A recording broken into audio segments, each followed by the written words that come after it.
Hey everyone, it's Dr. Ellen here, the Midlife Whisperer.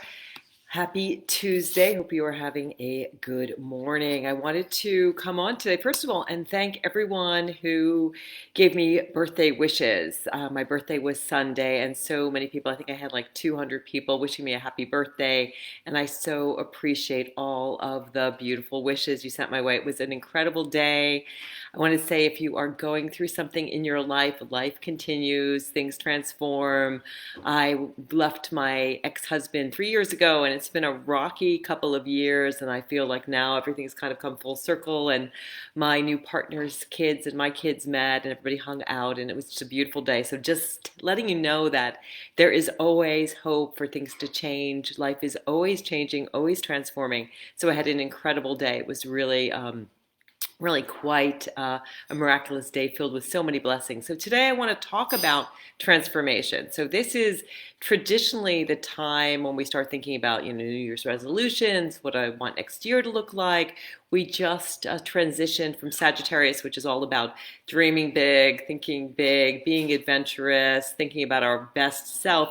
And now we're in Capricorn season, which happened yesterday with the solstice, where we start to think about, okay, let's get in there and do some work and figure out who I want to be and how do I get there as we're looking at the new year. So I wanted to give you some tips to really help you do this with so much ease. So often people are coming from a place of, I don't like myself, I don't like my life, I don't like my partner, my work, and it's like all of this tension, and they want to transform from this place of tension, feeling really stuck. And so what you really want to do, the first tip is to transform that energy. Everything is energy. So if you are moving away from the past and thinking about transforming from that past place, well, that's a good thing to change what you don't like in your life. When you're coming from this place of stressful, tense energy, that's what you're bringing into the future. So what you really need to do is focus on your future self, not your past self, not just focus on changing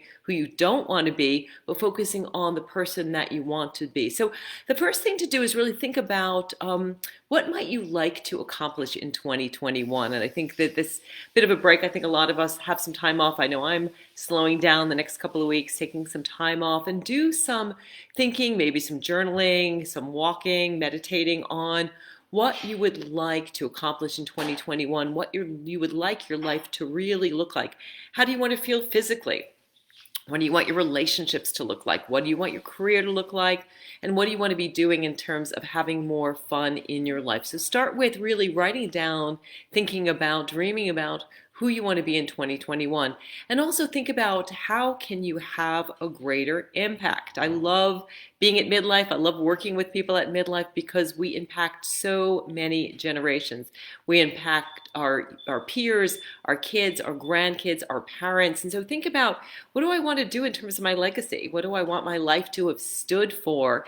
This is a really big question to start contemplating now and seeing where that leads you. And the next thing to think about is, what have you learned in 2020? It's been a crazy year.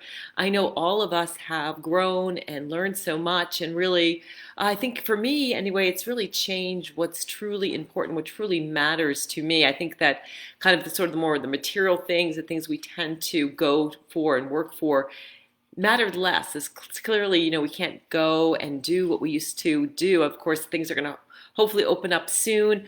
But we've all learned a lot and grown a lot in 2020. I think I got a little bit mellower, slowed down a little bit, thought more deeply about the difference I can make in the world, because I think that there's so much of a light being cast on all the issues and problems that are in the world, and each of us is here for a reason. So if you're thinking, oh my gosh, I can't make a difference in the world, that's totally not the right. You can make a difference. There's so much you can do. So think about the legacy. Think about what kind of world you want to leave for your kids, your grandkids. What do you want your life to have stood for?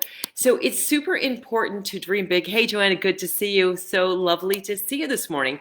So it's really important to dream big and think about that big picture about who you want to be, what you want to do. But then what you need to do after you do that is you need to bring it down to earth in terms of thinking about what are those SMART goals going to be. So what are your goals going to be that are specific, measurable, achievable, realistic, and time sensitive? So let's say, for example, you want to get your health in shape and lose weight. So you might want to think about, okay, my exercise goals. I'm going to walk for 30 minutes first thing in the morning for a half an hour. My eating goals, I'm going to carry a piece of fruit in my bag and have that as a snack instead of being tempted to get chips or a candy bar or something from the gas station quickie mart.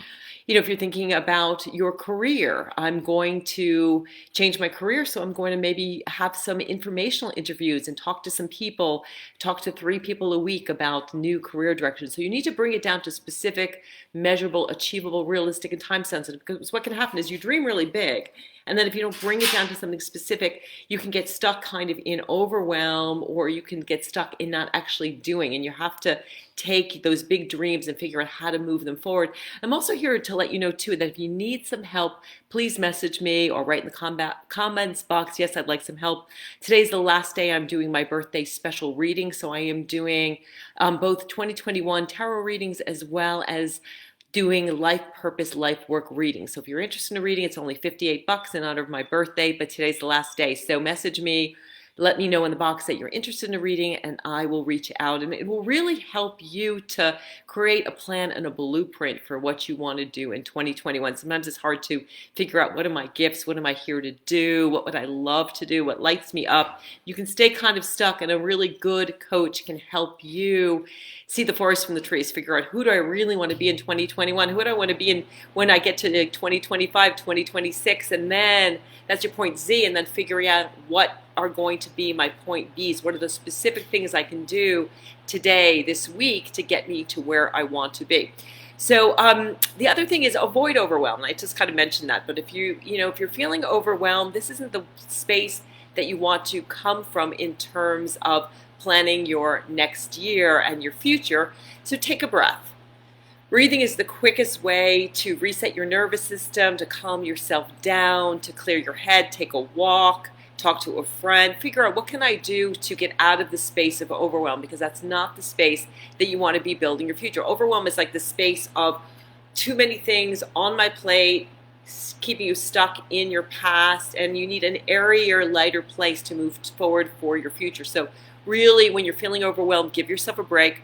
And also give yourself permission to enjoy yourself. I think so often we think about these like things that I have to do in the new year, like I have to lose weight, I want to make more money, I want to, meet the love of my life, which is awesome to be doing those things, and I would totally love to help you on your journey. But it's so important to also emphasize pleasure and fun and enjoyment. And I think we've had to be creative during COVID of figuring out what is going to be fun for us. I know I've delved into lots of new things. I'm learning swing dancing, I'm doing more art, spending more time just being out in nature, enjoying myself, slowing down. But it's so important to enjoy yourself, because honestly, that if you get one thing out of this conversation this morning, the most important thing to do for your future is to focus and emphasize on how you want to feel, not on what you want to accomplish. This is really the law of attraction. So you start with your thoughts, thinking about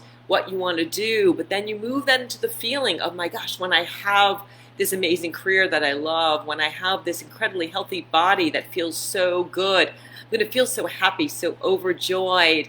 I'm going to have so much energy. I'm going to be a magnet to attract whatever I want. So you start with the thought of what you want to do, what you want to accomplish, and then you delve into the feeling. How do you want to feel next year? And if you're listening, put it in the box. Let me know. Do you want to feel joyful, energized, happy, exuberant, inspired, motivated?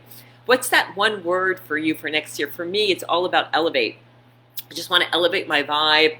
I want to help elevate other women. I want to elevate, people that I love, that are in my family, and just really elevate everything in my life. That's my word for 2021. So let me know, what's that word that really encapsulates the way that you want to feel next year. And finally, and I usually end all my talks with this, love yourself. Wherever you are, loving yourself, having a relationship with yourself it's a continuum, right? So if you're like, I don't know what that is, I don't know how to do that, that's okay. It does take time. I know probably, oh my gosh, when I look back at my life, 10 years ago, I did not love myself. I was all full of self-loathing, beating myself up, not being kind to myself. And then I discovered self-compassion as part of my dissertation. I did my dissertation on self-compassion and body image in women. And I learned to practice self-compassion, to treat myself the way I would a good friend. And boy, was that a game changer. Totally changed my life, because when you start to love yourself, you're sending this energy out to the universe that I care about myself, that I'm worthy of good things. And also you set up boundaries to against people and things that insult your soul. You don't keep doing the same things that create the same problems in your life. You really want a better future for yourself. So love yourself. If you don't know how to do it, let me know. I've got great resources. I would love to sit down and help you. And again, those readings are available through midnight tonight, Eastern Standard Time. So if you are kind of feeling stuck, struggling, or just curious what might be there for you in 2021, or if you want to take a look at your life purpose and your life's work, which is based on your birth time and place of birth, I would be happy and honored to meet you and sit down and spend some time to help you map out your best future self. So thank you so much for watching. Let me know, what are you excited about in 2021? What stood out for you in this talk this morning? I love to hear from you, and if I can help you, please reach out. A better future is there for you. If you're stuck, if you are struggling, I would love to help you make 2021 an amazing year. So thank you so much for watching. I'm Dr. Ellen, the Midlife Whisperer. You're important. Take care of yourself.